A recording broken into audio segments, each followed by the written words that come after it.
नमस्कार बच्चों, आज है दिनांक 24 सितंबर 2020 और आज हम कर रहे हैं अपनी वर्कशीट नंबर 70।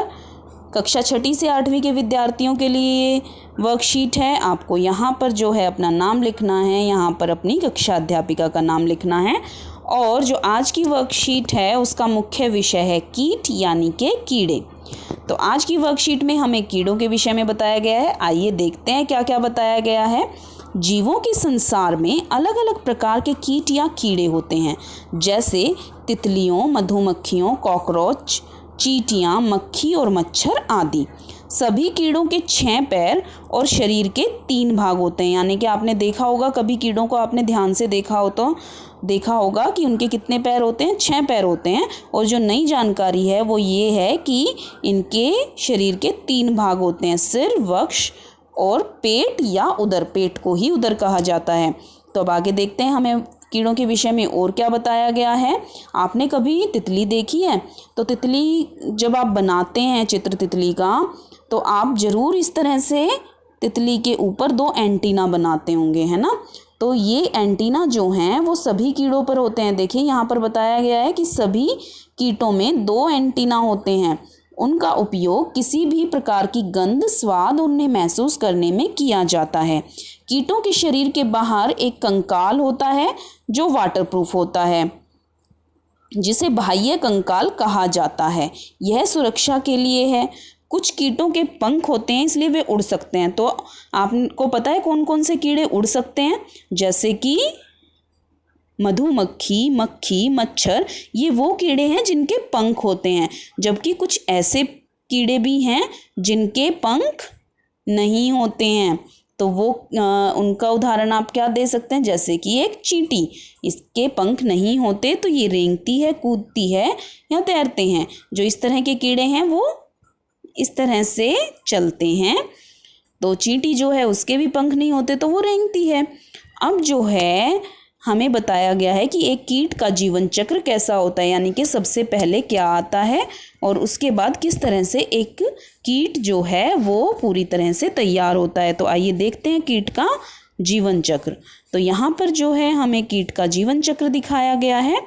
आप देख सकते हैं कि कीट के जीवन चक्र में सबसे पहले क्या आता है। एक जो कीट है वो अंडे देता है। उन अंडों में से निकलता है लार्वा।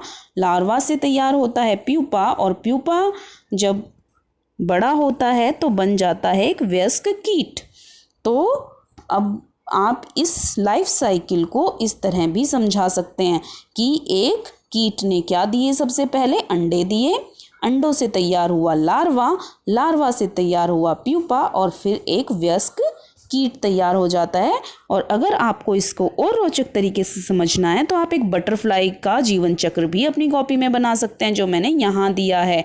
तो ये देखिए, बटरफ्लाई के जीवन चक्र में भी, तितली के जीवन चक्र में भी वही चारों स्थितियां हैं, वही चारों स्टेज हैं। तो अब देखते हैं हमारी वर्कशीट में हमें और क्या करने के लिए दिया गया है। हमारी वर्कशीट में पूछे गए हैं हमसे 4 प्रश्न और इन चारों प्रश्नों के हमें देने हैं जवाब। तो किन्हीं 2 कीटों के नाम लिखिए। आप लिख सकते हैं, पहला नाम है तितली और मक्खी। आप चाहें तो यहाँ पर मच्छर या अन्य नाम भी लिख सकते हैं। तो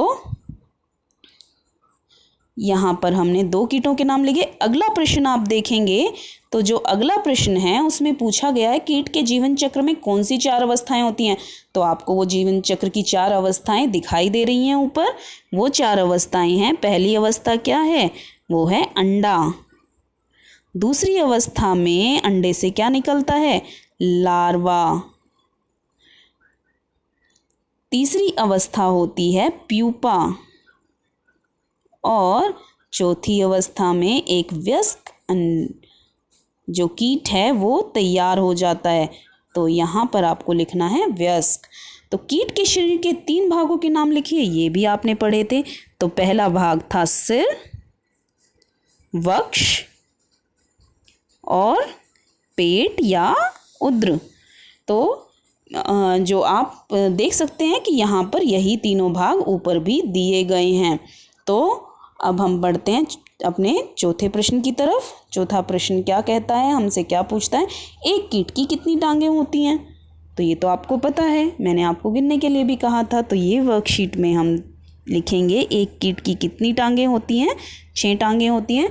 तो ये थी आज की वर्कशीट और आपको जवाब देना है मेरे एक छोटे से सवाल का। वो सवाल है कि आपको लिखने हैं उन कीटों के नाम जो उड़ सकते हैं और फिर आपको लिखने हैं उन कीटों के नाम जो उड़ नहीं सकते हैं। तो आज की वर्कशीट के लिए धन्यवाद। फिर मिलेंगे नई वर्कशीट के साथ।